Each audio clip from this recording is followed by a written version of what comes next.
रुख करते हैं पटना का।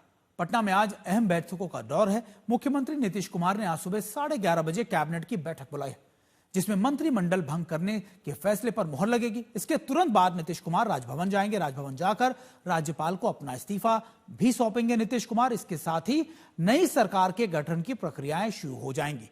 उधर बीजेपी के नवनिर्वाचित विधायकों की भी आज पटना में एक अहम बैठक हो सकती है। सभी विधायकों को पटना बुला लिया गया है। इसमें पार्टी विधायक दल के नेता का चुनाव भी हो सकता है।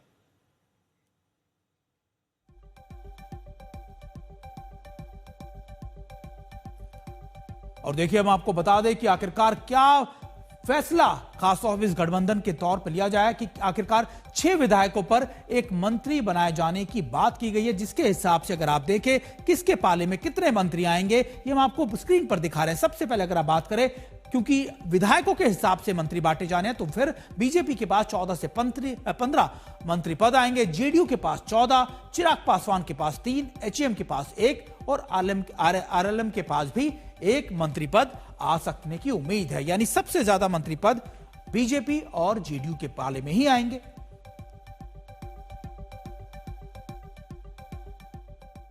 बिहार में नई सरकार के गठन को लेकर हलचल तेज हो गई है। आज का दिन बेहद अहम है, क्योंकि नीतीश कुमार मुख्यमंत्री पद से इस्तीफा देंगे। इसके बाद कभी भी राज्यपाल एनडीए को सरकार बनाने का न्योता दे सकते हैं। उधर मंत्री पद के बंटवारे को लेकर अभी से कवायद तेज हो गई है। और देखिए, हम आपको बताएं कि सबसे पहले क्या होना। सबसे पहले 11:30 बजे नीतीश कैबिनेट की एक अहम बैठक होगी, जहां पर उनकी कैबिनेट में इस्तीफा सौंपने की बात होगी। उसके बाद वो राज्यपाल के पास जाएंगे, राज्यपाल से मिलेंगे, नीतीश कुमार अपना इस्तीफा देंगे और फिर आज शाम में बीजेपी की विधायक दल की बैठक भी संभव है। और माना जा रहा है कि आज ही राज्यपाल एनडीए को सरकार बनाने का न्योता देंगे। इलेक्शन कमीशन से 243 विधायकों की सूची जारी कर दी गई है, राज्यपाल को सौंप दी गई है। 19 या 20 नवंबर को शपथ ग्रहण समारोह हो सकता है गांधी मैदान में। ये कुछ मुख्य बातें हैं जो हम आपको बता रहे हैं कि आज का दिन क्यों इतना महत्वपूर्ण है, क्योंकि आज सुबह 11:30 बजे सबसे पहले नीतीश कुमार की अपनी कैबिनेट की बैठक होने वाली है।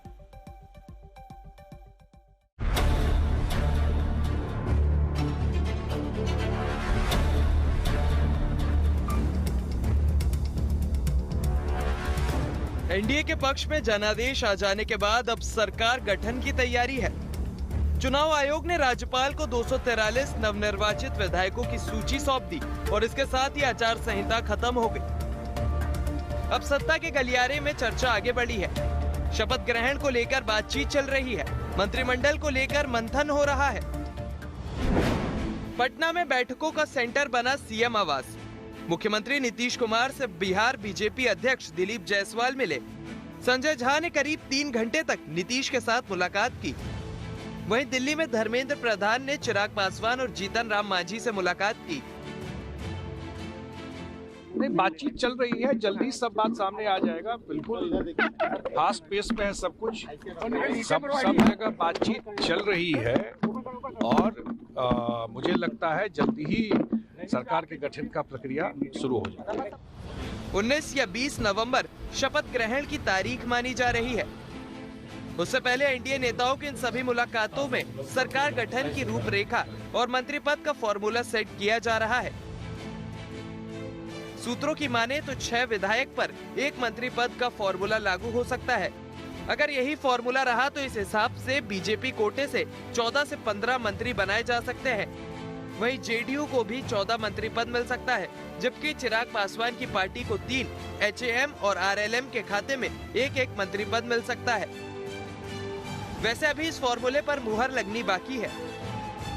उन लोगों से अभी वार्ता नहीं हुई है, लेकिन हमने साफ कहा है कि कोई मंत्री पर किसी से मांगने की जरूरत नहीं है। अपने मिलेगा उसी में हम लोग संतुष्ट होंगे। नई सरकार के गठन से पहले आज मुख्यमंत्री नीतीश कुमार ने कैबिनेट की मीटिंग बुलाई है। सुबह 11:30 बजे ये बैठक होगी। इसमें मंत्रिमंडल भंग करने के फैसले पर मुहर लगेगी। इस बैठक के बाद नीतीश तुरंत राजभवन जाएंगे। वहां वे अपना इस्तीफा राज्यपाल को सौंपेंगे। इसके साथ ही नई सरकार के गठन की प्रक्रिया शुरू हो जाएगी। शपथ ग्रहण को लेकर पटना में तैयारी शुरू हो गई है। गांधी मैदान में नई सरकार का शपथ ग्रहण समारोह होगा। शपथ ग्रहण समारोह में पीएम मोदी भी आएंगे, लिहाजा अभी से गांधी मैदान को प्रशासन ने आम लोगों के लिए बंद कर दिया है और साफ सफाई शुरू हो गई है। अब एनडीए को राज्यपाल से सरकार गठन के लिए न्योते का इंतजार है। रोहित कुमार सिंह के साथ शशि भूषण कुमार, पटना, आज तक।